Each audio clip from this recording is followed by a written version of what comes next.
10% des plus riches possèdent donc en 2020 5 fois plus que la moitié des Français les plus pauvres, qui par ailleurs n'a pas beaucoup progressé depuis 1789 en passant de 2% à 5%. Mais alors, de quoi se composent ces propriétés en 2020 ? On distingue 4 composants principaux. Les liquidités, qui correspondent à l'argent disponible sur un compte bancaire ou sur un livret d'épargne, les actifs immobiliers, qui correspondent à la propriété de logements, les actifs professionnels, qui correspondent à la possession de terres agricoles, d'usines et de machines, de bureaux et d'ordinateurs, de commerces, bref, à la détention de biens nécessaires pour produire d'autres biens et services.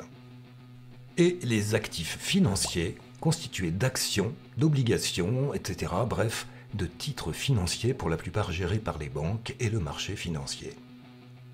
En 2020, les données recueillies sont les suivantes. Les 10% les plus pauvres détiennent un patrimoine essentiellement composé de liquidités dont la valeur la plus haute est de 2 450 €.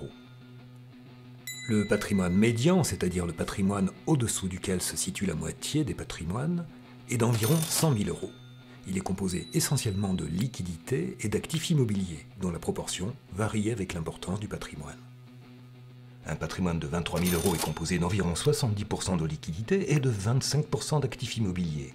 Un patrimoine de 100 000 € est composé d'environ 15% de liquidités et 75% d'actifs immobiliers.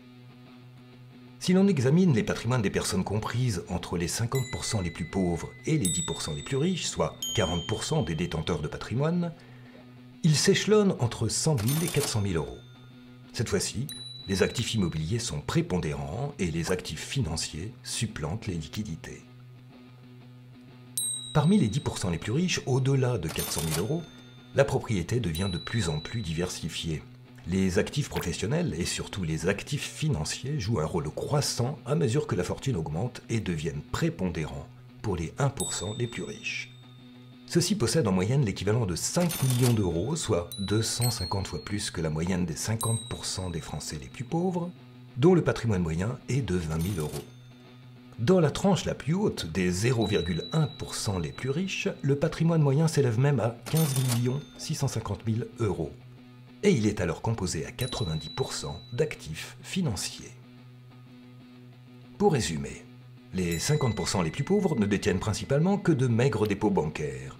Les 40% suivants sont centrés sur le logement, et les 10% suivants répartissent leurs avoirs entre logements, biens professionnels et actifs financiers. Les 0,1% les plus riches se concentrent essentiellement sur les actifs financiers.